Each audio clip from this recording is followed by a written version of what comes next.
What happens when arrogance meets quiet power at 36,000 feet in the air? On Flight 782 from Atlanta to Chicago, an arrogant passenger grabbed an old black man's first-class seat, thinking he was just another tired traveler who would not fight back. He had no idea that the calm man he dismissed was the owner of the entire airline, and what happened next would leave everyone on that plane silent. Before we continue, tell me in the comments where you are watching from. And please subscribe to the channel for more powerful stories like this. The old man stood straight even though he leaned slightly on a wooden cane. His name was Elijah Grant. He wore a simple navy sweater, dark trousers, and polished black shoes. His gray hair was low and neat. His eyes were sharp but peaceful. In his hand was a boarding pass that read 2A. Standing in front of him was a tall man in his early 30s named Blake Turner. Blake wore a fitted suit, shiny loafers, and a loud confidence that filled the aisle. He had already placed his bag in the overhead bin above seat 2A and was sitting comfortably by the window. Elijah spoke gently. "Excuse me, sir. That is my seat." Blake barely looked up. "There are other seats. Just take one. It's not a big deal." A few nearby passengers looked up from their phones. The flight attendant, Naomi Reed, noticed the tension and walked over. "Is there a problem here?" she asked calmly. Elijah handed her his boarding pass. "No problem at all. I believe there has been a mistake." Naomi checked her tablet. "Mr. Turner, your seat is 4C. This seat belongs to Mr. Grant." Blake sighed loudly. "I need the window. I get sick if I don't sit by the window. He'll be fine." Naomi kept her voice professional. "Sir, I'll need you to move to your assigned seat." Blake crossed his arms. "We're about to take off. Let's not delay the whole plane over something small." The cabin grew quiet. People were listening now. Elijah placed a hand lightly on Naomi's arm. "It's all right. I can sit elsewhere." Naomi frowned. "Sir, you paid for this seat." Elijah gave a small smile. "Peace is more important." Blake smirked as if he had won something. "See? Problem solved." Elijah moved to seat 4C without another word. He adjusted himself slowly, placed his briefcase under the seat, and looked out toward the wing. He did not show anger. He did not argue. But several passengers watched him with concern. A woman across the aisle shook her head softly. A young college student whispered, "That wasn't right." Blake leaned back proudly. He sent a quick text message. "First class again. Life is good, asterisk." He did not notice the way people were now looking at him. As the plane lifted into the sky, Elijah closed his eyes for a moment. The steady hum of the engines reminded him of long nights decades ago when he worked beside roaring machines, fixing engines with his bare hands. He had not grown up with wealth. He had grown up in rural Georgia, where his father repaired farm equipment and his mother cooked for church gatherings. Elijah learned early that respect was not given easily to black men like him. He had to earn it through skill, patience, and strength. By the age of 25, he had started a small aircraft repair shop with 2 workers and 1 rented hangar. Many companies refused to work with him. Some banks laughed when he asked for loans. But Elijah never raised his voice. He simply worked harder. Over time, his repair shop grew. Airlines trusted his work. Pilots respected his knowledge. Eventually, he did something few thought possible. He bought a struggling regional airline and rebuilt it from the ground up. That airline became Skybridge Air. And today, Elijah Grant owned every plane with that logo painted on its tail. But he never announced it. He preferred to observe quietly. He often flew unannounced, sitting among regular passengers to see how his company treated people. Naomi returned with drinks. When she reached Blake, he snapped his fingers. "I asked for sparkling water." "This is regular." "I apologize, sir," she said. Elijah watched silently from 2 rows back. A man seated beside Blake shifted uncomfortably. You could just say thank you, the man muttered. Blake laughed. When I pay this much, I expect things done right. The comment lingered in the air. Naomi corrected the drink order and moved on. When she reached Elijah, she paused. Sir, I'm truly sorry about earlier.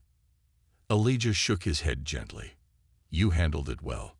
You deserve your seat, she insisted. Elijah smiled faintly. Sometimes people show you who they are without knowing they are being tested. Naomi did not fully understand, but she nodded. Up front, Blake reclined his chair fully, nearly hitting the knees of the passenger behind him. He did not apologize. He scrolled through social media, laughing at videos, completely unaware of how small he appeared. The tension did not disappear. It simply waited. An hour into the flight, the seatbelt sign turned off. Blake stood and stretched dramatically in the aisle, bumping Elijah's shoulder as he passed. Watch it, Blake said sharply. Elijah looked up calmly. I am watching. There was no anger in his tone. That seemed to irritate Blake even more. The plane continued north. Clouds rolled beneath them like soft white fields. Inside the cabin, quiet judgment grew stronger. Blake believed he had won a small battle over a seat. He did not know he had just disrespected the man who built the airline from nothing. And before this flight landed, everyone on board would learn exactly who Elijah Grant was. The plane cruised smoothly above the clouds, but inside the cabin the air felt heavier than before. Conversations were low. Eyes moved quietly between row 2 and row 4. Elijah Grant sat still, reading a small leather notebook filled with handwritten notes. Blake Turner had returned to his seat by the window, tapping loudly on his phone, still acting as if nothing had happened. Then the intercom clicked. Ladies and gentlemen, the captain's voice said clearly, this is Captain Harold Dixon speaking. We are cruising at 36,000 feet with clear skies ahead. Before we continue, I would like to recognize someone very special on board today. Several passengers looked up. Blake kept typing. It is not often that the founder and owner of Skybridge Air chooses to fly without notice, the captain continued. Mr. Elijah Grant, thank you for trusting us with your journey. The cabin froze. Heads turned slowly toward row 4. Elijah did not stand. He simply looked up and gave a small nod. A wave of whispers spread across first class like wind through dry leaves. Blake's fingers stopped moving. His face lost color. He turned his head slowly toward the back. No, he whispered to himself. The woman across the aisle leaned forward slightly. That's the gentleman you took the seat from. Blake swallowed hard. Naomi walked down the aisle with a different expression now. She stopped beside Elijah. Mr. Grant, it's an honor to have you with us. Thank you, Naomi, Elijah replied softly. Blake felt every eye on him. His chest tightened. Heat rushed to his face. He suddenly became aware of every rude word he had spoken. The captain continued over the intercom. Mr. Grant built this airline from a single aircraft 25 years ago. His leadership reminds us that respect and service matter above all. We are proud to carry his vision. Light applause filled the cabin. Blake wanted to disappear. Elijah returned to his notebook, as if nothing unusual had happened. Blake stood up abruptly and walked toward row 4. His movements were stiff. People watched without speaking. He stopped beside Elijah. Sir, he began quietly. May I speak with you? Elijah looked up. You may. Blake glanced around at the passengers listening. His voice trembled slightly. I didn't know who you were. Elijah closed his notebook. You shouldn't need to know who someone is before showing them respect. The words were calm, not loud, but they struck harder than shouting. Blake lowered his eyes. You're right. Naomi stepped closer, unsure if she should intervene. Blake continued, I acted badly. I was wrong to take your seat. Elijah studied him for a moment. Why did you do it? Blake hesitated. I thought I deserved it. Why? I paid for first class. Elijah nodded slowly. And so did I. Silence filled the space between them. Blake's jaw tightened. I guess I thought it mattered more that I needed it. Elijah leaned back slightly. Need and pride are not the same thing. Blake had no answer. From the front of the cabin, a uniformed air marshal named Officer Grant Wallace had been observing quietly. He had noticed the earlier exchange and was prepared to step in if needed. Now he stepped closer. "Everything all right here?" Officer Wallace asked. Blake nodded quickly. "Yes, officer." Officer Wallace looked directly at Elijah. "Sir, are you being treated properly?" Elijah met his gaze. "I am fine." "Were you forced to give up your seat?" Elijah paused briefly. "No one forced me." Officer Wallace's voice remained firm. "If at any point you feel harassed or disrespected, let me know. That behavior is not acceptable on this flight." Blake felt the weight of the moment. This was no longer about embarrassment. This was about character. Elijah looked at the officer. "Thank you. I appreciate your concern." Officer Wallace nodded and stepped back, but his eyes remained watchful. Blake cleared his throat. "Sir, please take your seat back." Elijah considered him carefully. "Why?" "Because it's yours." Elijah's expression did not change. "It was always mine." Blake felt the truth in those words. Ownership was not just about the number printed on a boarding pass. It was about building something from the ground up. "I want to make this right," Blake said. "You can start," Elijah replied, "by understanding that every person you meet carries a story you cannot see." Blake nodded slowly. "I understand." "Do you?" Elijah asked gently. Blake hesitated again. "I'm starting to." Naomi stepped forward. "Mr. Grant, we would be honored if you returned to 2A. Passengers waited for his response. Elijah stood slowly with the help of his cane. Blake immediately stepped aside, lowering his head slightly as Elijah walked past him. As Elijah settled back into seat 2A, the cabin felt different. Not tense, not loud, just aware. Blake returned to 4C. This time he did not recline his chair. He did not complain about drinks. He did not raise his voice. He sat quietly, staring at his hands. For the first time in years, he questioned himself. The plane continued toward Chicago, steady and calm in the sky. But inside Blake Turner, something had shifted, and the real lesson was only beginning. The rest of the flight felt longer than it really was. Not because of turbulence, not because of delay, but because silence can be heavy when a man is forced to face himself. Blake Turner sat upright in seat 4C, staring at the seat in front of him. He had built his whole identity around appearing successful. Sharp clothes, loud confidence, quick opinions, but none of that protected him from what had just happened. 2 rows ahead, Elijah Grant sat calmly by the window in 2A. He looked like he had looked before. Peaceful, still, unbothered, as if nothing unusual had taken place. But everyone on that plane knew something had changed. A young boy across the aisle whispered to his mother, "Is that really the owner?" "Yes," she replied softly, and he didn't even act like it. Blake heard that. It stung. After a while, he stood again. This time his steps were slower. He stopped beside Elijah's seat. "Sir," Blake said quietly, "may I sit here for a moment?" Elijah looked up. "You may." Blake sat in the empty aisle seat beside him. His voice was low, careful. "I've been thinking. That is a good place to start," Elijah replied. Blake swallowed. "I grew up believing that if you don't take what you want, someone else will. That respect is something you demand. That if you look important, people treat you important." Elijah listened without interrupting. "But today," Blake continued, "I saw something different. You didn't raise your voice. You didn't argue. And somehow you still stood taller than me." Elijah folded his hands over his cane. "Strength does not need noise." Blake nodded slowly. When the captain said your name, I felt small.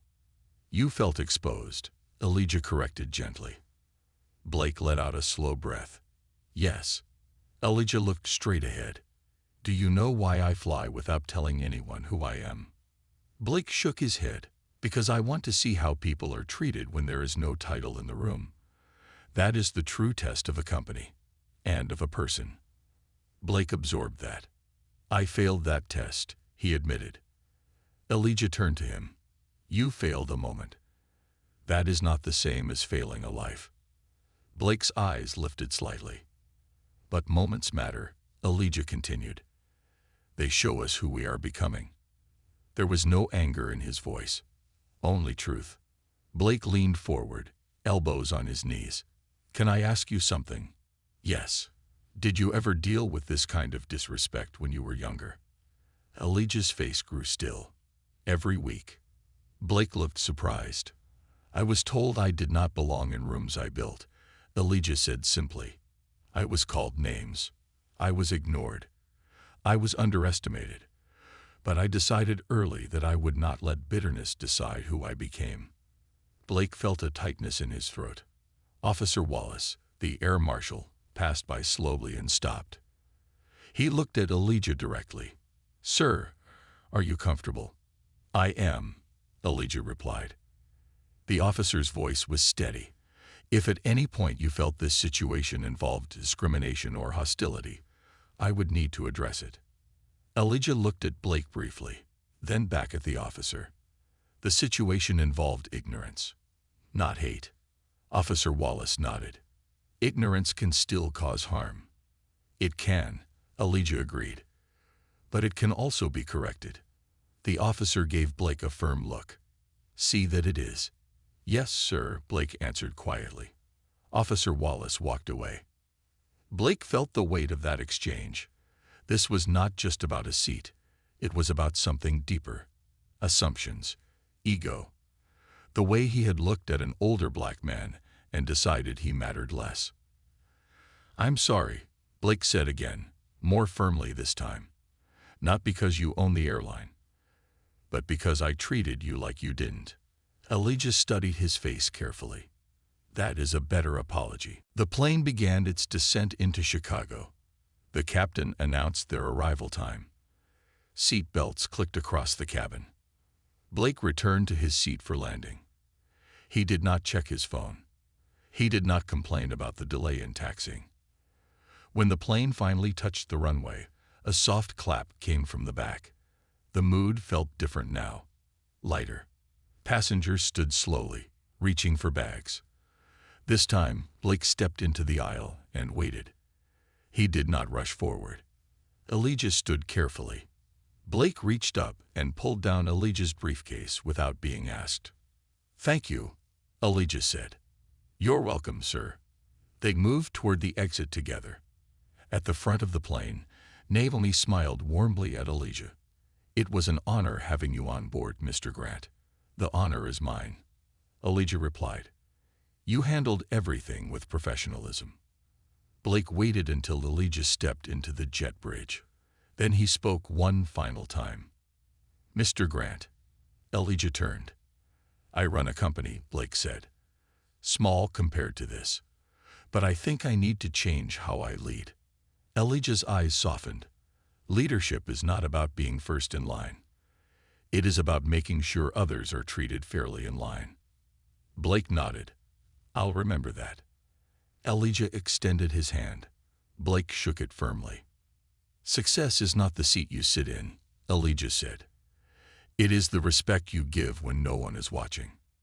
Blake felt those words settle deep inside him. They walked into the terminal. A few airline executives were waiting to greet Elijah, surprised but proud. He greeted each of them the same way he greeted the baggage crew who passed by. Equal. Blake stood back and watched. For the first time, he understood something clearly. Power was quiet. Real confidence did not need to push others down. And respect should never depend on knowing someone's title. As Elijah disappeared into the terminal crowd, Blake pulled out his phone. He opened the angry post he had written earlier about poor service. He deleted it. Then he typed something new. Respect is not earned by status. It is shown by character. He stared at the sentence for a long moment. Then he posted it. Because sometimes the biggest lesson you learn at 36,000 feet is not about flying. It is about humility. And sometimes the seat you try to steal belongs to the man who built the whole plane.